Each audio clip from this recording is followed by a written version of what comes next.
السلام عليكم ورحمة الله وبركاته. الحمد لله نحمده ونستعينه ونستغفره ونعوذ بالله من شرور أنفسنا ومن سيئات أعمالنا من يهده الله فلا مضل له ومن يضلل فلا هادي له وأشهد أن لا إله إلا الله وحده لا شريك له وأشهد أن محمدا عبده ورسوله أما بعد. اللهم صل على محمد وعلى ال محمد كما صليت على ابراهيم وعلى ال ابراهيم انك حميد مجيد. اللهم بارك على محمد وعلى ال محمد كما باركت على ابراهيم وعلى ال ابراهيم انك حميد مجيد. قال الله تعالى: يا ايها الذين امنوا اتقوا الله حق تقاته ولا تموتن الا وانتم مسلمون. يا ايها الناس اتقوا ربكم الذي خلقكم من نفس واحده وخلق منها زوجها وبث منهما رجالا كثيرا ونساء واتقوا الله الذي تساءلون به والارحام ان الله كان عليكم رقيبا. يا ايها الذين امنوا اتقوا الله وقولوا قولا سديدا يصلح لكم اعمالكم ويغفر لكم ذنوبكم ومن يطع الله ورسوله فقد فاز فوزا عظيما. قال نبينا صلى الله عليه وسلم: ان اصدق الحديث كتاب الله وخير الهدي هدي وشر الأمور محدثاتها وكل محدثة بدعة وكل بدعة ضلالة وكل ضلالة في النار. எல்லாம் அல்ல அல்லாஹ்வுடைய நல்லடியார்களே, புகழ் அனைத்தும் அந்த ஏக இறைவனாகிய அல்லாஹ்வுக்கே உரித்தானதாகும். அவருடைய அன்பும் அருளும் நாம் இரண்டு மேலாக மதிக்கக்கூடிய நபிகள் நாயகம் ஸல்லல்லாஹு அலைஹி வஸல்லம் அவர்கள் மீது, அவருடைய வாழ்க்கையை பின்பற்றிய சகாபாக்கள் சகாபிய பெண்மணிகள், இங்கு உறவில் இருக்கக்கூடிய சகோதர சகோதரர்கள் அனைவரின் மீதும் அல்லாஹ்வுடைய அன்பும் மருளும் என்றென்றும் உண்டாகட்டுமாக என்று பிரார்த்தனை செய்தவனாக என்னுடைய அந்த ஜும்மா உரையினை ஆரம்பித்தது. எல்லாம் வல்ல அல்லாஹ்வுடைய இன்றைய இந்த ஜும்மாவுடைய உரை மனித உயிரின் பாதுகாப்பை பற்றி இஸ்லாம் சொல்லக்கூடிய செய்தியை தான் நாம் பார்க்கிறோம். கணியத்திற்குரிய எல்லாம் வல்ல அல்லாஹ்வுடைய நல்லடியார்களே, மனித உயிரை பொறுத்தளவு அது ஒரு விலை மதிப்பற்ற ஒரு பொருளாக இருப்பதை பார்க்கின்றோம். ஒரு புனிதமாகவும் அது ஒரு மதிப்புமிக்க ஒரு பொருளாகவும் அனைவராலும் அது பார்க்கப்பட வேண்டியதாக இருக்கின்றது.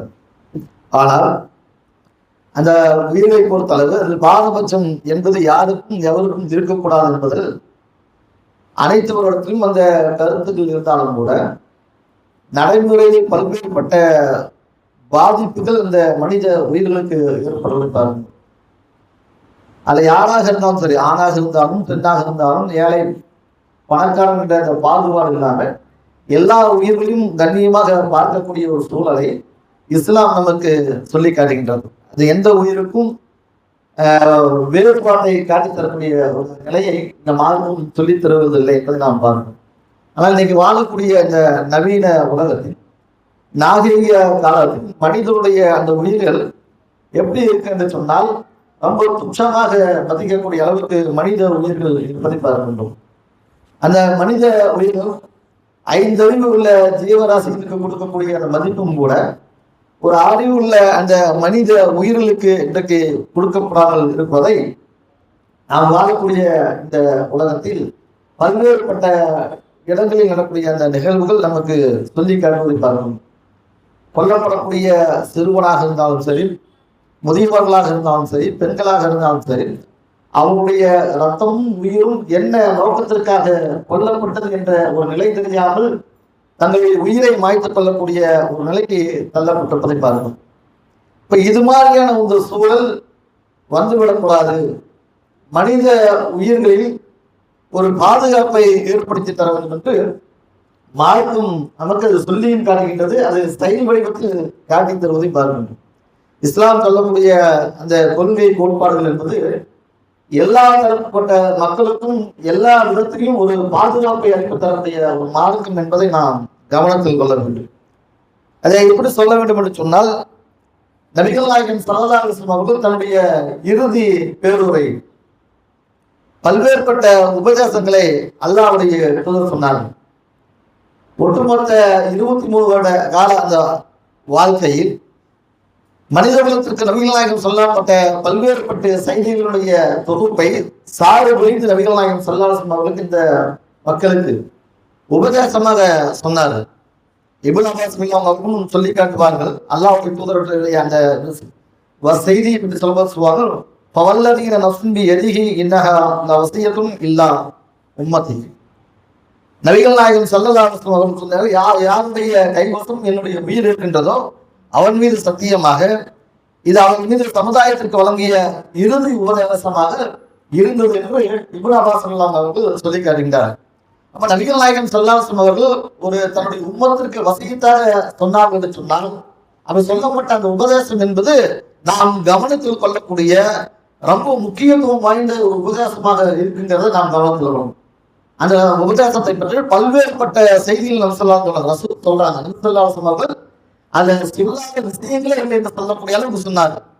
மனிதர்களுக்கு இருந்த ஏற்றத்தாழ்வுகளை அழித்து பரப்பும் விதமாக அனைவரும் சமமானவர்கள், உங்களை ஏற்றத்தாழ்வு எதுவும் கிடையாது, இரையச்சம் உள்ளவர்கள் தான் உங்களை சிறந்தவர்கள் என்று எல்லாருடைய தூதர் சொன்னார். அதேபோல் இன்னொரு சகோதரன் இன்னொரு சகோதரனுக்கு அவன் சகோதரன் முஸ்லீம் இன்னொரு முஸ்லீம் சகோதரனாக இருக்கின்றான், அவருக்கு இணக்கத்தோடு நீங்கள் பழகிக் கொள்வது என்று அல்லாஹ்வுடைய தூதர் சொன்னார். இப்படி பல்வேறுபட்ட செய்தி கணவன் மனைவியாக இருக்கக்கூடியவர்கள் அவர்களுக்கு இருக்கக்கூடிய உரிமைகள் என்ன என்பதை அல்லாஹ்வுடைய தூதர் சொன்னார்கள். பெண்களுடைய விஷயத்தில் நீங்கள் கூடுதலாக கவனமாக இருந்தவர்கள் என்று அல்லாஹ்வுடைய தூதர் பல்வேறுபட்ட செய்தியில் சொல்றார்கள். அதுவே ஒரு செய்திதான், மனிதனுடைய உயிரும் என்பதும் புனிதமானது. அந்த உயிர்கள் எந்த ஒரு சூழ்நிலையிலும் அது கலங்கடிக்கப்படவோ உயிரிழப்பு ஏற்படுத்தக்கூடிய ஒரு சூழலும் அதுக்கு ஒரு பாதிப்பு ஏற்படுத்தக்கூடிய ஒரு நிலையை யாரும் ஏற்படுத்தி விடக்கூடாது என்பதை நபிகள் நாயகம் ஸல்லல்லாஹு அலைஹி வஸல்லம் அவர்கள் தன்னுடைய இறுதி பேரர்களை சொல்லி காட்டுகின்றார். மற்ற நேரத்தில் அல்லாஹ் சொல்லி காட்டுறாரு, ஒரு ஏனைய முஸ்லீம்களை ஏனைய நேரத்தில் திட்டுவதோ அவர்களை பேசுவதோ அது பாவம் சொன்னாங்க. கொள்வது இரண்டாவது அல்லாஹ் சொல்லி காட்டுறாங்க. சரி, முஸ்லீம்ல வரக்கூடிய ஹதீஸ் ரசூல் ஸல்லல்லாஹு அலைஹி வஸல்லம் சிபாபுல் முஸ்லிமீன ஃபுசூக்கும் வ கிதாபுல் குஃபூர். ஒரு முஸ்லீமை திட்டுவது பாவம் அப்படின்னா, ஒரு முஸ்லீமை திட்டுறதே பாவம் சொன்னா அவன் கொலை எந்த அளவுக்கு இருக்கும், அந்த கொலையை பற்றி ரசூல் ஸல்லல்லாஹு அலைஹி வஸல்லம் சொன்னாங்க, அவன் கிதாபுல் குஃபூர், அவனை கொலை செய்வது குஃபூருக்கு சமமானது அப்படிங்கிறாங்க. நாம் இஸ்லாத்தை விட்டு வெளியே போகக்கூடிய அளவுக்கு உண்டான ஒரு பாரதூரமான ஒரு காரியம் என்று நபி ஸல்லல்லாஹு அலைஹி வஸல்லம் சொல்றாங்க சொன்னால், அப்ப அது எவ்வளவு அழுத்தமாக அல்லாஹ்வுடைய தூதர் சொல்வதற்கு காரணம் என்ன? மனித உயிரை எந்த ஒரு நிலையையும் நாம் என்ன பண்ணக்கூடாது, பலி கொன்றக்கூடாது, பலி வாங்கக்கூடிய ஒரு சூழல் வந்து விடக்கூடாதுங்கிறதை அல்லாஹ்வுடைய தூதர் இந்த செய்தியில சொல்லி காட்டுவதை பாருங்க. அப்போ இஸ்லாம் மனித உயிருக்கு அவ்வளவு புனிதத்துவத்தை அவ்வளவு மரியாதை கண்ணியத்தை வழங்கக்கூடியதாக இருப்பதை பார்க்கணும். அல்லாஹ்வுடைய தூதர் இறுதி பேருரையில் ஒரு இடத்துல சொல்லி காட்டுறாங்க. அல்லாஹ்வுடைய தூதர் சொல்லக்கூடிய செய்தி திருமதி என்ற ஹதீஸ் கிதாபில், முஸ்லிம் என்ற ஹதீஸ் கிதாபில் வரக்கூடிய செய்தி. அல்லாஹ்வுடைய தூதர் சொன்னாங்க, திமாஹுல் ஜாஹிலத்துன் மௌலத்துன் வ இன்ன அபூன் திமா. அறியாமை காலத்தில் கொலைக்கு பழிவாங்கக்கூடிய அந்த காலத்தில் இன்றோடு நாம் என்னவென்று அது ஒரு முடிவு கட்டணாங்க. அறியாமை ரசூல் ஸல்லல்லாஹு அலைஹி வஸல்லம் வாழ்ந்த அந்த காலத்தில் அறியாமை காலத்தில் என்ன பண்ணாங்க சொன்னால், ஒரு ஏதோ காரணத்துக்காக வேண்டி தனது குடும்பத்தில் உள்ளவங்களை யாராவது கொலை செய்து விட்டார்கள் சொன்னால், அந்த கொலைக்கு பதிலாக அந்த குடும்ப இழப்பு ஏற்பட்டவர்கள் குடும்பத்துல யாராவது ஒருவர் அந்த கொலை செய்தவருடைய குடும்பத்துல ஒருவரை கொலை செய்து ஆக வேண்டும் என்று வசியத்து வாங்கிதான் அமைப்பார். அவ்வளவு விரும்பித்தவர்களாக இருந்தார்கள். அப்ப யார் தன்னுடைய குடும்பத்தில் யார் கொல்லப்பட்டார்களோ அந்த கொல்லப்பட்ட மனிதனை பழிவாங்காமல் இருக்க மாட்டார்கள். அவ்வளவு கொடூரம் உள்ளவர்களாக அந்த ஐயாமல் ஜாகிலியா காலத்தில் வாழ்ந்த மக்கள் இருந்தார்கள். அப்படியாப்பட்ட ஒரு சூழ்நிலையில் நபிகள் நாயகம் ஸல்லல்லாஹு அலைஹி வஸல்லம் அவர்கள் அந்த இறுதி பேருரை சொல்லி காட்டுகிறார்கள். இந்த கொலைக்கு பழித்திருக்கக்கூடிய அந்த காரியத்தை இன்றோடு நான் என்னென்று ஒரு முடிவுக்கு கட்டுகிறேன் என்று சொல்லிவிட்டு அல்லாஹ்வுடைய தூதர் என்ன பண்ணாங்க சொன்னால், இதை என்னிலிருந்து ஆரம்பிக்கிறேன் அப்படின்னா, அடுத்த இடத்துல நீங்க அவருக்காக ஒரு மன்னிச்சு விடுங்க என்று சொல்வது வேற. அப்ப அவருடைய உள்ளத்திலும் கூட ஒரு சங்கடம் ஏற்படலாம். ஆனா நபிகள் நாயகம் ஸல்லல்லாஹு அலைஹி வஸல்லம் அவர்கள் தன்னுடைய குடும்பத்துக்கு என்ன பண்றாங்க சொன்னால் அந்த நிலை ஏற்படுத்துறாங்க. யார் அப்படின்னு சொன்னா, ரபியாவுடைய குழந்தைக்காக வாங்க வேண்டிய அந்த பள்ளியை ரபியாவின் அப்துல் முத்தபியுடைய பேரன் அவர் ரசூல் ஸல்லல்லாஹு அலைஹி வஸல்லம் சகோதரனாக வருவார். அல்லாஹ்வுடைய தூதருடைய சின்னதா படித்த பையன்களுடைய ஒருவர் தான் இந்த ரபியான். அவர் என்ன பண்ணாங்க சொன்னா, ஒரு கோத்தரத்தால் என்ன பண்ணாங்க, பால் முடிக்கக்கூடிய ஒரு சூழல் இருக்கக்கூடிய நேரத்தில் ஒரு கோத்தரத்தால் கொல்லப்படுகின்றார்கள். அப்ப அந்த கொள்வதற்காக வேண்டி பரிந்துரைக்கக்கூடிய அந்த சூழல்ல இருக்கும் பொழுது கூட எப்படிதான் சான்ஸ் கிடைக்கும், நம்ம இந்த பிள்ளையை கொன்ற காரணத்தினால நாமும் உங்களுடைய குடும்பத்துல யாராச்சும் ஒருவரை கொலை செய்ய வேண்டும் என்ற திட்டத்தின் அடிப்படையில் அது மாதிரியான சூழல் இருக்கும் பொழுது நபிகள் நாயகம் ஸல்லல்லாஹு அலைஹி வஸல்லம் சொல்லி காண்பித்தார்கள், இந்த நேரத்தில் கொலைக்கு பழி வாங்கக்கூடிய அந்த சூழலை இதோட நான் முடிவு கேட்டேன். என்னுடைய குடும்பத்துல ரபியாவுக்காக வேண்டி யார் பழி வாங்கணும் என்று நினைக்கின்றாரோ அது இதோடு விட்டு விடுங்கள் என்று அல்லாஹ்வுடைய தூதர் என்ன சொல்லி காட்டினார்கள். அப்ப ஏன் அதை சொல்லி காட்டுன்னு சொன்னால், இப்படியே ஒருவரை அடித்துக் கொண்டு பரிந்துரைக்கக்கூடிய இந்த சூழல் இருந்தனால் மனித உலகம் இந்த உலகத்தில் வாழ்வது அர்த்தமற்றதாக அந்த மனித உலகம் இல்லாத ஒரு சூழலுக்கு தள்ளப்படக்கூடிய ஒரு நிலை ஏற்படும். மனிதனுடைய அந்த வாழ்க்கை என்பது அந்த மிருகத்திற்கும் இவனுக்கும் எந்த ஒரு வேறுபாடும் இல்லாத ஒரு சூழலாக அது ஆகிவிடும். அதுக்காகத்தான் நல்ல அந்த உலகத்தில் மனிதனை படைக்கவில்லை. மனிதனை படுத்த இறைவனுக்கு நன்றி செலுத்தக்கூடியவனாக நல்ல ஒரு அடியான தன்னுடைய வாழ்க்கையை அவன் தந்த அந்த அடிப்படைகளை அனுபவித்துக் கொண்டு தன்னுடைய வாழ்க்கையை நகர்த்த வேண்டும் என்றுதான் அல்லாஹ் தந்திருக்கிறானே தவிர சக மனிதர்களை அடித்துக் கொண்டு வெட்டி கொண்டு மாய்த்துக் கொள்ளக்கூடிய ஒரு சூழலை ஏற்படுத்தி தரக்கூடாது என்பதை அல்லாஹ் நமக்கு எச்சரிக்கையாக சொல்லிக்காரு. அந்த அடிப்படை இருக்கும் பொழுது இந்த மனித உயிர்களை பற்றியான விஷயங்கள்ல இந்த இஸ்லாமிய மார்க்கம் தந்த முக்கியத்துவம் மாதிரி வேற எந்த சித்தாந்தமும் நமக்கு சொல்லித்தர அவ்வளவு முக்கியத்துவத்தை இந்த மார்க்கம் நம்ம சொல்லித்தருது. அல்லாஹ் தன்னுடைய திருமறையில சொல்லி காட்டுறான். 17வது அத்தியாயத்தில் 33வது வசனம் சொன்னான், அல்லாஹ்வும் புனிதமாக்கிய உயிரை யாரும் நாய் கொன்றாதீங்க.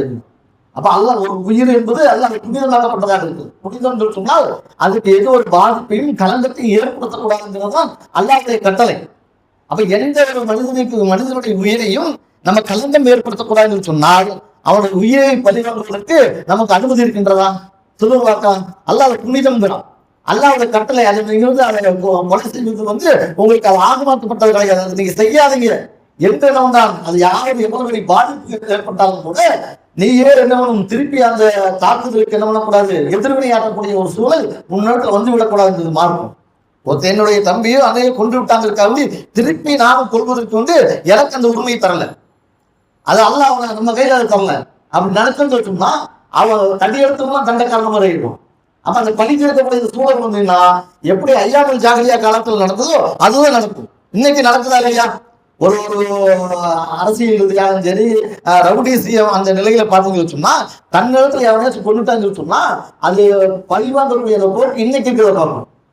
நீதிமன்றத்துல என்ன பண்றான், தன்னுடைய அண்ணனை சகோதரனை கட்சிக்காரனை கொலை செய்து விட்டாங்கிறதுக்காக வேண்டி நீதிமன்றத்தில் என்ன பண்றான், பாதிக்கப்பட்டவன் வெட்டி கொள்றத பார்க்கணும். நீதிபதி முன்னாடியே அது மாதிரி வெறிச்செயலை செய்யறத பார்க்கணும். அப்ப இது மனித வழித்தத்தை அதை நாசமாக்கக்கூடியதாக மனித சிந்தாந்தத்தையே அழிக்கக்கூடிய ஒரு காரியமாக இருக்கிற காரணத்தினால் இதை இந்த மாதிரியான அந்த நிலையை உங்களுடைய கையில எடுத்துக்கொள்ளக் கூடாது என்பதை அல்லாஹ் தன்னுடைய திருமறையில சொல்லி காட்டுவதை பார்க்கணும். அதேபோல இன்னொரு அத்தியாயத்தில் அல்லாஹ் சொல்றான், 5வது அத்தியாயத்துல 32வது வசனத்தை சொல்றான், ஜமீஆ, ஒரு உயிரை யார் வாழ செய்கின்றாரோ அவர் ஒட்டுமொத்த மனித சமுதாயத்தையும் வாழ செய்வதற்கு சமமானது என்று சொல்லிவிட்டு அவர்கள் சொல்றான், எந்த ஒரு உயிரை கொலை செய்கின்றானோ அவன் ஒட்டுமொத்த மனித குலத்தையும் கொண்டு சமந்தான். நம்ம ஒருத்தனை கொலை செஞ்சு சொன்னால் அதனுடைய பாதிப்பு என்ன சொன்னால் அல்லாஹ் சொல்லக்கூடியது நீ ஒரு ஒட்டுமொத்த மனித குலத்தையும் கொள்வதற்குண்டான ஒரு பாவமான காரியம் அது அப்படிங்கிறது. அப்ப அந்த மனிதனுடைய உயிரை எந்த அளவுக்கு மார்க்கும் மதிப்பு அளிக்கக்கூடியதாக இருக்குங்கிறது பார்க்கணும். அதே இறுதி பொருந்த ரசூல் ஸல்லல்லாஹு ஒரு இடத்துல சொல்லி கேட்டாங்க, மனித அந்த உயிரை பற்றி சொல்லும் போது சொல்லி கேட்டாங்க. முஸ்லிம் வரக்கூடிய ஹதீஸ் 2564வது ஹதீஸாக பதிவு செய்யப்பட்டுள்ளது. அல்லாஹ்வுடைய தூதர் சொல்றாங்க, குல்லு முஸ்லிம் அலா முஸ்லிமின் ஹராம் தமஹு வ மாலுஹு வ இர்துஹு, ஒரு முஸ்லிம் ஒவ்வொரு முஸ்லிமுடைய ரத்தமும் செல்வமும் மரியாதையும் அவனுக்கு மற்ற முஸ்லிமுக்கு அல்லாஹ் புனிதமாக்கி இருக்கிறான். அதில் நீங்க கலங்கம் ஏற்படுத்தக்கூடாதுங்கிறாங்க. நம்மளுக்கு அந்த பொறுப்பு இருக்கா? ஒரு சின்ன ஒரு சங்கடம் ஏற்படக்கூடிய விஷயம் ஏற்பட்டுச்சுன்னு சொன்னா அடிதடியில இறங்கிடுறோம், வார்த்தை விடுறோம். ஒரு சின்ன சின்ன விஷயங்களுக்காக அந்த அந்த பிரச்சனை என்ன ஆகுதுன்னு சொன்னா சில நேரங்கள்ல மாற்று நிலையில் மக்கள் கொல்லக்கூடிய அளவுக்கு எல்லாம் போறதை பார்க்கும். உயிரிழப்பு ஏற்படக்கூடிய நிலைக்கெல்லாம் இந்த சமூகத்துல கொண்டு போய் விடுறதை பார்க்கும். ஒரு சின்ன பிரச்சனை சொன்னா அடிதடிகள் இறங்கிடுது, கத்தியை தூக்கிட்டு வர்றது, ஆயுத கலாச்சாரத்தினுடைய அந்த போக்களை போகக்கூடிய அந்த போக்கு இந்த சமூகத்துல இருக்கிறத பார்க்கலாம். ஏன் அப்படின்னு சொன்னால் அதனுடைய அந்த உயிருடைய மதிப்பு தெரியாதுங்க. யாருடைய உயிர் போனாலும் அது போனது பாதிப்பு தானே, இறந்தவங்களுக்கு தான் அதனுடைய வலியுறுத்தம் தெரியும். அப்ப அப்படியாப்பட்ட ஒரு சூழல் இருக்கும் பொழுது மனித உயிர்களினுடைய விஷயங்கள்ல கவனமாக இருக்க வேண்டும் என்று அல்லாஹ்வுடைய தூதர் நமக்கு சொல்லி காட்டான். எந்த ஒரு நிலையிலும் அந்த உயிரை வாங்கக்கூடிய அந்த அதிகாரத்தை அல்லாஹ் மனிதனுக்கு தரவில்லை. யாருக்கு அந்த அதிகாரத்தை எல்லாம் தந்திருக்கிறான் என்று சொன்னால், இஸ்லாமிய அரசாங்கமாக இருந்து சொன்னால் அவர்கள்தான் செய்த அந்த பாவத்திற்கு மரண தண்டனைங்கிற ஒரு குற்றமாக இருந்து சொன்னால் அரசாங்கம் தான் அவனுக்கு அந்த குற்றத்துக்கு தண்டனை கொடுக்க வேண்டுமே தவிர தனி மனிதன் ஆயுதம் ஏந்தி தாக்க வேண்டிய அந்த வழிமுறையை மார்க்கும் எந்த ஒரு தனி மனிதனுக்கும் தரவில்லை. அரசாங்கமாக இருந்தால் அந்த அரசாங்கம் தான் அதுக்கு பொறுப்பே தவிர சக மனிதன் அதுக்கு அந்த மாதிரியான விஷயத்தில் ஈடுபடும் என்று மார்க்கம் நமக்கு சொல்லி தரவே இல்லை என்பதை கவனத்தில் கொள்ள வேண்டும். ஆனா இந்த விஷயங்களை எத்தனை முஸ்லிம்கள் புரிந்து தங்களுடைய வாழ்க்கையை செயல்படுத்தப்படுவதாக இருக்கிறார்கள். ஏதோ மார்க்கம் புரியாத தெரியாத ஒரு சூழ்நிலையில் தப்பும் தவறுமாக விளைவித்துக் கொண்டு சக முஸ்லீம்கள் மீது பாதிப்பு ஏற்படுத்தக்கூடிய ஒரு நிலைக்கும் அல்லது பிற மக்கள் மீது ஒரு பாதிப்பு ஏற்படுத்தக்கூடிய சூழ்நிலைக்கும் இந்த சமூகத்தில் ஏற்படுத்துவதை பார்க்கணும். அப்ப ஏன் அது அப்படின்னு சொன்னால் மனிதனுடைய அந்த உயிர் எவ்வளவு புனிதமானது என்பதை புரிந்து கொள்ளாததும் அந்த வெளித்தனம் தான் அவரை அருமாறியான ஒரு நிலைக்கு கொண்டு போய் சேர்க்கக்கூடிய விஷயமாக இருப்பதை பார்க்கணும். அது இது மாதிரியான போக்குகள் நம்ம இடத்துல துணியளவும் அந்த சிந்தனை வந்துடக்கூடாது. ஒரு இறை நம்பிக்கையாளர் என்று சொன்னால் அவன் பொறுமைக்கு நிகராக உள்ளவனாக, பொறுமைக்கு அதை சான்றுவாகக்கூடியவனாகத்தான் அவனுடைய நிலை இருக்கணுமே தவிர அவன் முன்கோவியாக வழிபடக்கூடிய அந்த போக்குவரவாக தன்னுடைய உள்ளத்துல வந்து விடக்கூடாதுங்கிறதை அல்லாஹ்வுடைய தூதருடைய அந்த உபதேசங்கள் நமக்கு சொல்லி காட்டுவதை பாருங்க. கொஞ்சம் முன்னாடி சப்பா பின்னாடி வரவங்களுக்கு இடம். அப்ப அல்லாஹ்வுடைய தூதர் அந்த அளவுக்கு சொல்றாரு. போர்க்களத்தினுடைய அந்த இதுவும் கூட நபிகள் நாயகம் ஸல்லல்லாஹு அலைஹி வஸல்லம் அவர்கள் சொல்லி காட்டுறாங்க. போர்க்களம் என்பது நமக்கு தெரியும். எதிரி அவன் எந்த நிலையில வந்தாலும் அவனை எதிர்த்து தோஸ்தம் செய்ய வேண்டிய அந்த பொறுப்பு கடமை நமக்கு இருக்குது. அந்த போர்க்களத்தில் வந்து கொள்வது என்பது அது தடுக்கப்பட்டது கிடையாது. போர்க்களம் வந்து சொன்னால் தன்னுடைய உயிரை தற்காத்துக் கொள்ள, தன்னுடைய நாட்டை தன்னுடைய பகுதியை பாதுகாத்துக் கொள்வதற்கு எதிரியை தாக்கி எதிர்வினையாற்ற வேண்டும் என்பது அது மார்க்கம் சொல்லக்கூடிய. அப்ப ஒரு கவர்மெண்டாக எதிர்த்து நிற்கக்கூடிய நேரத்தில் அந்த இடத்துல பத்திரிகை பார்ப்பது என்பது மார்க்கம் நமக்கு அனுமதிக்கவில்லை. அதை பாவம் என்பதால் நாம் பொறுமுதி காட்டி ஓட்டி வருவது என்பது அது பெரும்பாவத்தை கொண்டு போய் விடுந்தது. அப்படியேற்ற ஒரு சூழ்நிலையிலும் கூட அந்த போர்க்களத்திலும் கூட சிலரை வந்து கொல்லக்கூடாது என்று அல்லாஹ்வுடைய தூதர் நம்ம சொல்றாங்க. புகாரில வரக்கூடிய அதிர்ச்சி நபிகள் நாயகம் ஸல்லல்லாஹு அலைஹி வஸல்லம் சொல்றாங்க, அல்லாஹ்வுடைய தூதர் சொல்றாங்க, பெண்களையும் குழந்தைகளையும் கொள்ளாதீர்கள். எது இங்க போர்க்களத்தில் அப்படிங்கிறான். அப்ப போர்க்களத்தில் பெண்களும் அந்த குழந்தைகளும் இருக்கிறாங்க சொன்னால் அவங்களை கொள்வது என்பது தடுக்கப்பட்டது என்று நபிகள் நாயகம் ஸல்லல்லாஹு அலைஹி வஸல்லம் அவர்கள் சொல்லி காட்டுவதை பார்க்கணும். சில ஹதீஸ்கள் வரும்பொழுது மத போதகர்களையும் கொலை செய்யக்கூடாது அப்படிங்கிற செய்திகள் வரதான் பார்க்கணும். அப்ப இந்த மாதிரி அந்த போர்க்களங்கிற ஒரு நிலை வரும்பொழுதும் கூட எதிர்த்து வரக்கூடிய அந்த ஆண் மக்களை ஆணாக இருக்கக்கூடிய அவனைத்தான் கொள்வதற்கு அனுமதி இருக்க தவிர பெண்களையோ சிறுவர்களையோ குழந்தைகளையோ கொள்வதற்கு அது வந்து தடுக்கப்பட்டது என்று சொன்னாங்க சொன்னால் அப்ப அந்த உயிருடைய விஷயத்துல மார்க்கம் எந்த அளவுக்கு பெறுதலாக இருக்கு சொல்றது பார்க்கலாம். ஆனா இன்னைக்கு அப்படி இருக்கிறதா? ஏதோ சின்ன சின்ன விஷயங்களுக்காக வேண்டி பல்வேறுபட்ட உயிர்களை இன்னைக்கு பலி வாங்குவதை பார்க்கும்.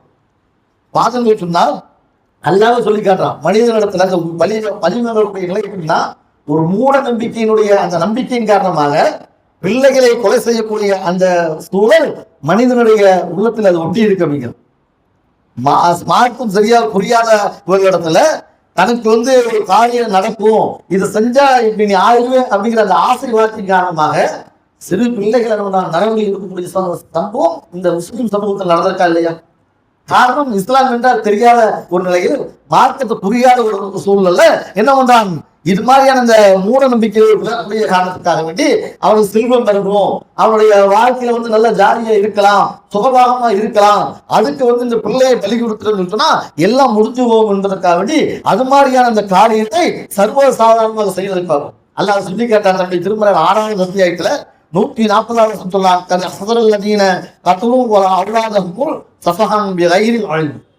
அறிவில்லாமல் மடமையின் காரணமாக தமது குழந்தைகள் கொள்வோரும் உள்ளனர் அப்படிங்கிறது. அல்லாஹ் சொல்லக்கூடிய வார்த்தை என்னன்னா அறியாம அறிவும் இருக்காது, அது மடமை, என்ன செய்து ஏது செய்து தெரியாது.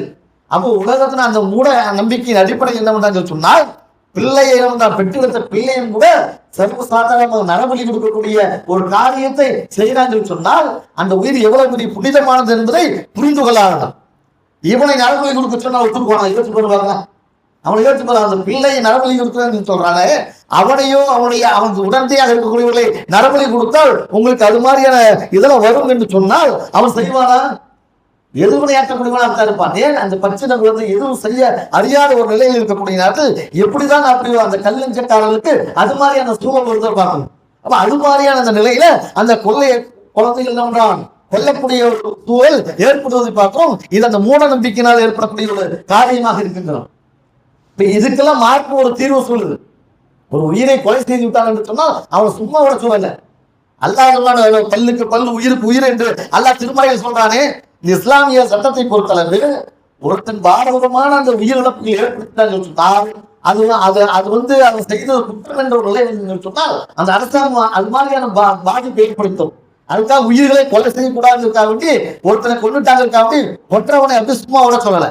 எதற்காக என்ன நோக்கம், என்ன காரணம், அதனுடைய பின்விளைவு என்ன என்பதை பார்த்து அது இவன் மீது குற்றம் நிரூபிக்கப்பட்டது என்று சொன்னால் அவனுக்கு மரண தண்டனை கொடுத்துதான் சொல்லுது. ஏன் சொல்லுது? அப்படி கொடுக்கும் பொழுதுதான் அவனுடைய வாழ்க்கைக்கு அது என்னது ஒரு பாதுகாப்பை ஏற்படுத்தி தரும் சொல்லி அல்லாஹ் தன்னுடைய திருமறை சொல்லி காட்டுறான். அப்ப நம்முடைய வாழ்க்கைக்கு பாதுகாப்பு ஏற்படுத்தி தருவது என்பது உயிரிழப்பை ஏற்படுத்தி தந்தான் என்று சொன்னால் அந்த அரசாங்கம் அவனுக்கு உரிய அந்த மரண தண்டனை கொடுக்கும் பொழுது அடுத்தவங்க கை வைப்பதற்கு பயப்படுவான். இன்னைக்கு சின்ன சின்ன விஷயத்துக்கு ஆயுதத்தை ஏற்றிட்டு வராங்க இல்லையா? ஒரு சின்ன ஒரு வண்டி பிரச்சனையா இருக்கும், பக்கத்துல ஒரு திச்சு பிரச்சனையா இருக்கும், அதுக்கெல்லாம் பார்த்தீங்கன்னா அடிக்கடியில என்ன பண்றான் ஆயுதத்தை ஏறிட்டு வரதை பார்க்கும். அப்ப இது மாதிரிலாம் ஒரு பாரதமான ஒரு விளைவு ஏற்பட்டுச்சுன்னு சொன்னால் அப்படி ஏற்படுத்துறவங்களுக்கு இன்னொரு அது மாதிரியான ஒரு பாதிப்பு ஏற்படுத்தாம இருக்கிறோமா இல்லையா? அப்படி ஏற்படுத்தாம இருக்க வேண்டும் என்று சொன்னால் இஸ்லாம் சொல்லக்கூடிய விஷயம் அந்த பாதிப்பு ஏற்படுத்தினான் என்று சொன்னால் என்ன பாதிப்பு என்ன விளைவை அவன் ஏற்படுத்தினானோ அதே விளைவை அவனுக்கு ஏற்படுத்தி கொடுக்க வேண்டும் என்று மார்க்கம் சொல்லி காட்டுகிறது. அது யாரு? அவனாக ஏற்படுத்தக்கூடாது, தனி மனிதனாக அந்த காரியத்தை செய்யக்கூடாது. அந்த அரசாங்கம் அவனுக்கு உரிய அந்த தண்டனை வழங்கும் பொழுது அதை பார்க்கக்கூடிய மக்கள் அவருடைய உள்ளத்தில் பயம் வரும். நாளைக்கு நாம் இப்படி ஒருவனுடைய உயிரை பறித்துட்டோம் சொல்லி சொன்னால் நம்முடைய உயிர் என்னாகும்? பறிபோய்விடும், நம்ம இந்த உலகத்தை வாழ முடியாது என்ற அந்த பய உணர்வு அவனுடைய உள்ளத்துல வந்துருச்சுன்னு சொல்லி சொன்னால் அடுத்தவருடைய உயிர்ல கை வைப்பானா? அடுத்தவருடைய விஷயத்துல போய் தலையிடுவானா? ஒரு சட்டை கட்சியில் வந்து சொன்னா ஏதாவது எட்டு தப்பு நடந்துருச்சுன்னு சொன்னா நம்ம உசுறு போயிருந்தா எதுக்குடா ஒம்பு என்று அந்த இடத்துல இருந்து பிரச்சனைக்குரிய இடத்துல இருந்து விலகி கொள்ளக்கூடிய ஒரு சூழலை ஏற்படுத்தி தரக்கூடிய நிலையை இந்த மார்க்கம் சொல்லி தரதான். அப்போ சக மனிதர்களுடைய உயிருக்கு உடமைக்கு பாதுகாப்பை ஏற்படுத்தி தரக்கூடிய ஒரு வழிமுறையை தான் இந்த மார்க்கம் நமக்கு சொல்லிக்காட்டு சொன்னால் அப்ப அந்த வழிமுறையை நம்முடைய கையில நம்முடைய அதை வாழ்க்கை செயல்படுத்தக்கூடிய சூழல்ல ஏற்படுத்தணுமா இல்லையா? ஒரு மனிதனுடைய சக மனிதனுடைய அந்த உயிரை பறிக்கக்கூடிய ஒரு சூழல் வருதுன்னு சொன்னால் அதுக்கு உண்டான விளைவுகளை நாம் ஏற்படுத்தி கொடுக்கணும். அப்ப அது மாதிரியான நிலைகள் வரும் பொழுது அது வந்து அந்த விளையக்கூடிய அந்த சூழல் அந்த மகளுக்கு வரும். இல்லை அப்படின்னு சொன்னா தடி எடுத்தவங்கலாம் தண்டைக்காரங்கிற மாதிரி ஆயுதம் எடுத்தவங்கலாம் நினைச்சு பண்ணுவான் இன்றைக்கு கொல்லக்கூடிய ஒரு நிலைக்கு போறதை பார்க்கணும். இன்னைக்கு அப்படித்தான் இருக்கு. நம்ம வெளியே போகணும்னு சொல்லி சொன்னாலே ஏதாவது பிரச்சனைகள் ஆச்சுன்னு சொல்லி சொன்னாலே மறுபடியும் நம்மளுடைய உயிர் நம்மளோட உடம்புல இருக்குமா இருக்காதா எடுத்ததற்காக வேண்டிய பல்வேறுபட்ட பிரச்சனைகள் நம்ம ஒதுங்கி வரதை பார்க்கணும். சமூகத்துல அந்த கெட்டவர்கள் சமூகத்தை சீரழிக்க வேண்டும் நினைக்கக்கூடியவர்கள் அதுபோல பல்வேறுபட்ட தப்பு தவறு செய்யக்கூடியவர்கள் அது மாதிரியான போக்குல போகும்பொழுது நம்ம விலகி வருவது என்ன சொன்னால் தைரியமாக அந்த தப்பு செய்யக்கூடிய நிலைக்கு போறோம். அது காரணம் என்ன? நம்முடைய அந்த இயலாமையும் நம்முடைய அந்த பலகீனத்தையும் அது பிரஸ்தாக பயன்படுத்த பார்க்கணும். அப்ப அது மாதிரியான ஒரு நிலைகள் வராமல் இருக்க வேண்டும் என்று சொன்னால் நாம் அந்த எதிர்வினை என்பது அவன் தாக்குவது கிடையாது. அது மாதிரி சூழலாம் ஏற்படக்கூடிய நிலையை நாம் உருவாக்கலாம் இல்லையா? ஒரு 10 பேர் அந்த இடத்துல ஒருத்தர் செய்யறான்னு சொன்னா ஒரு 10 பேர் அவனை எதிர்த்து நின்று சொன்னா அந்த இடத்துக்கு வருவானா? பயப்படுவானா இல்லையா? நம்ம ஒருத்தர் போய் ஏதாவது பண்ண போவான்னு சொன்னா ஊர் மக்கள் தடுத்துருவாங்க, நம்மளை உண்டில் பண்ணிடுவாங்க என்று அந்த பயம் வரும் பொழுது அது மாதிரியான அந்த போக்கு அவன் இடத்துல வராது. அந்த சூழலை உருவாக்கக்கூடிய நிலையும் நம்ம ஏற்படுத்தினது கவனத்துல கொள்ளணும். அப்ப இந்த உயிரோடைய விஷயத்துல மனித உயிரோடைய விஷயத்துல மார்க்கும் இவ்வளவு இது என்னது செய்திகளை சொல்லுங்கள் சொன்னால் அதுல நம்ம என்ன பண்ணணும்? கூடுதல் கவனம் எடுக்கக்கூடியவர்களாக இருக்க வேண்டும் என்று கூறி என்னுடைய இந்த முதல் உரையை முடித்துக் கொள்கின்றேன். அஸ்ஸலாமு அலைக்கும் வரஹ்மத்துல்லாஹி.